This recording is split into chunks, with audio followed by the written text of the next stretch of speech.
В эти дни Объединенные Арабские Эмираты проводят Всемирный правительственный саммит, куда приглашены ведущие политики и мировые эксперты. На столь высоком мероприятии выступил и глава Кабмина. Он подробно рассказал свое видение происходящих мировых экономических процессов. Он отметил, что мы живем в эпоху фундаментальных изменений, в эпоху перелома традиционных механизмов управления. Если раньше глобальное влияние определялось территорией, населением, ресурсами и военной силой, то сегодня эти факторы отходят на второй план. Современный мир формирует технологии, экономические сети, информационные потоки и стандарты мышления. Вопрос не в том, кто обладает ресурсами, а в том, кто определяет правила их использования, создает экосистемы, задает нормы и формирует стратегическое видение будущего.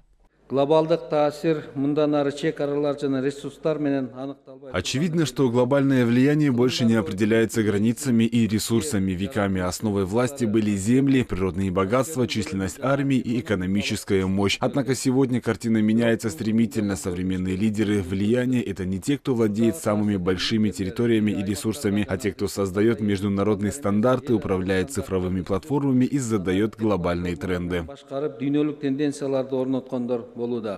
Адылбек Касымалиев задался вопросом, кто теперь формирует глобальное влияние – государство или экосистемы. Он отметил, что государства по-прежнему остаются ключевыми факторами мировой политики, но сегодня они действуют в условиях новой реальности. Помимо традиционных инструментов власти, теперь приходится учитывать влияние глобальных технологических платформ, экосистем и корпоративных альянсов. Сегодня мы наблюдаем новые экосистемы влияния, в которых участвуют корпорации, технологические платформы, международные финансовые институты и цифровые сети. Как это проявляется, Google и OpenAI создают искусственный интеллект, который меняет рынок труда, образования и бизнес. Amazon, Microsoft, Apple формируют инфраструктуру цифровой экономики, от которой зависят миллионы компаний и пользователей. TikTok и Netflix определяют информационные тренды и культурные предпочтения, влияя на общественное мнение во всем мире. Те, кто сумеет встроиться в этот новый порядок, получат значительное стратегическое преимущество. Государства, которые смогут органично встроиться в глобальные экосистемы, создавая конкурентные национальные платформы и формируя международные альянсы, получат стратегическое преимущество. Экономическое влияние сегодня выходит за пределы традиционных моделей торговли и промышленных мощностей. Мир движется в сторону цифровых транзакций, глобальных финансовых платформ и сетей бизнес-экосистем. Это требует от государств гибкости и способности выстраивать новые модели взаимодействия.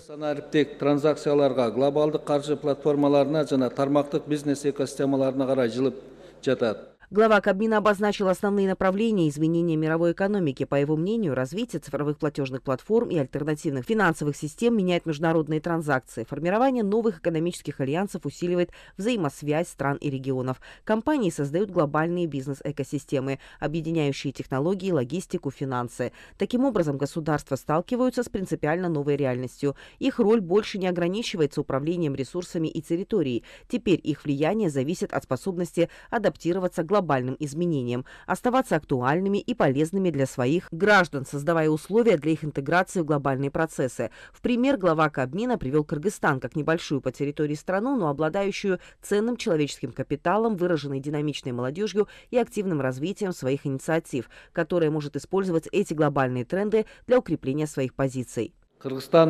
В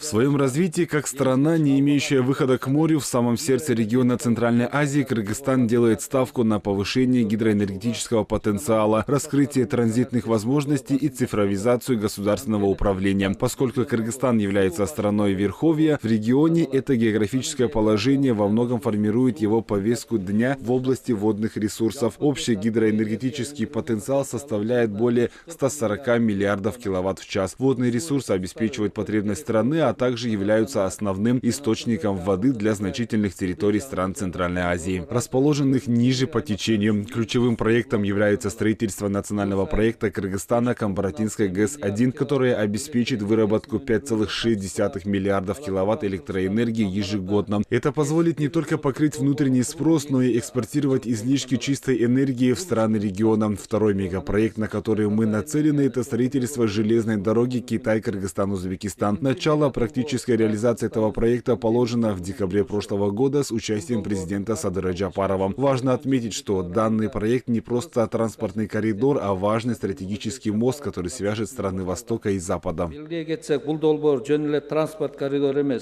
Чыгыш менен батыш өлкөлөрүн бириктире турган маанилүү стратегиялык көпүрө.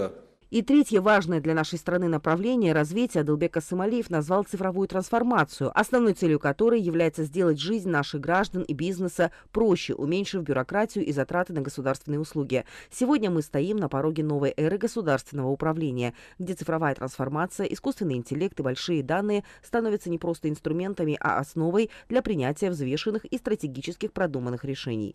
Искусственный интеллект открывает перед правительствами беспрецедентные возможности для повышения эффективности управления. Глобальное влияние сегодня – это не только политика и экономика, но и способность формировать идеи, вовлекать умы, создавать ценности. Формирующееся глобальное влияние больше не принадлежит только большим державам, мощным альянсам, корпорациям или компаниям. Оно стало доступным каждому индивиду, кто способен предложить идею, способную изменить реальность. Именно поэтому 21 век – это век конкуренции, смыслов, технологий и идей, заключил глава Кабмина. Юлия Ценко, Татыбы Бакунжакунова, ЛТР, Бишкек.